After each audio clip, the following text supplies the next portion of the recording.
ഞാൻ രേഖ. ഞാനിന്ന് ഉണ്ടാക്കുന്നത് ഓണസദ്യക്കുള്ള ഏത്തക്കായ ചിപ്സാണ്, ഏത്തക്കായ ഉപ്പേരിയാണ്. ഇതിനുവേണ്ടി 3 കായ ഞാൻ എടുത്തിട്ടുള്ളൂ. അതിൻ്റെ തൊലി ആദ്യം ഒന്ന് പൊളിച്ചെടുക്കുകയാണ്.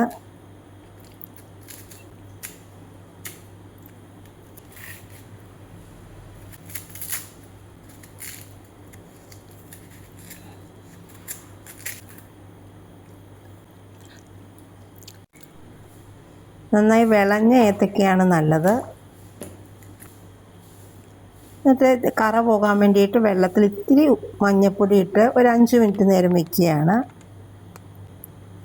ഇനി അതൊന്ന് ചെറുതായിട്ട് ഒരേപോലെ അരിഞ്ഞെടുക്കണം. അങ്ങനെ അരിയാൻ അറിയാത്തവർക്ക് ഗ്രേറ്റ് ചെയ്തെടുത്താലും മതി. ഒരേ തിക്നെസ് അല്ലെങ്കിൽ അത് പാകമാകുമ്പോൾ പലതരത്തിലായിരിക്കും.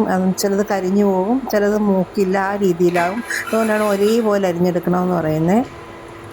ഞാൻ കുറച്ച് എണ്ണ ഒഴിച്ചിട്ടുള്ളൂ, വെളിച്ചെണ്ണയാണ് എടുത്തിരിക്കുന്നത്. മറ്റൊരു 3 കായയുടെ ചിപ്സ് ഞാൻ 2 പ്രാവശ്യമായിട്ടാണ് വറുത്തെടുക്കുന്നത്. കാരണം വീണ്ടും ആ എണ്ണ ഉപയോഗിക്കാത്തത് കൊണ്ട് അല്ലെങ്കിൽ ഒരുപാട് എണ്ണ നമുക്ക് വേസ്റ്റ് ആവും.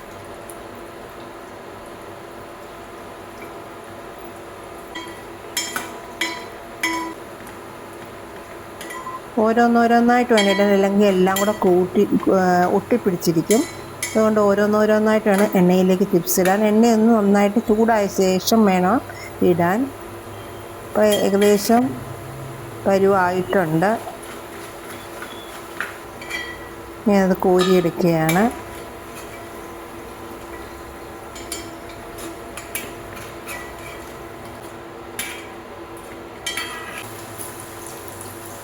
ബാക്കി ബാലൻസ് ചെയ്യുന്ന ചിപ്സും കൂടെ ഞാൻ ഇട്ടു. എല്ലാം കോരിയ ശേഷം ഞാൻ ഉപ്പിട്ട് ഇളക്കുകയാണ് ചെയ്യുന്നത്. നേരത്തെ ഞാൻ ഉപ്പ് ചേർത്തിട്ടില്ല. വളരെ വേഗത്തിൽ തയ്യാറാക്കാൻ പറ്റുന്ന ചിപ്സാണ് ഏത്തക്കായ ചിപ്സ്. വേഗം മൂക്കുകയും ചെയ്യും. 1200 ടെമ്പറേച്ചർ അഡ്ജസ്റ്റ് ചെയ്താണ് ഞാൻ വെച്ചത്.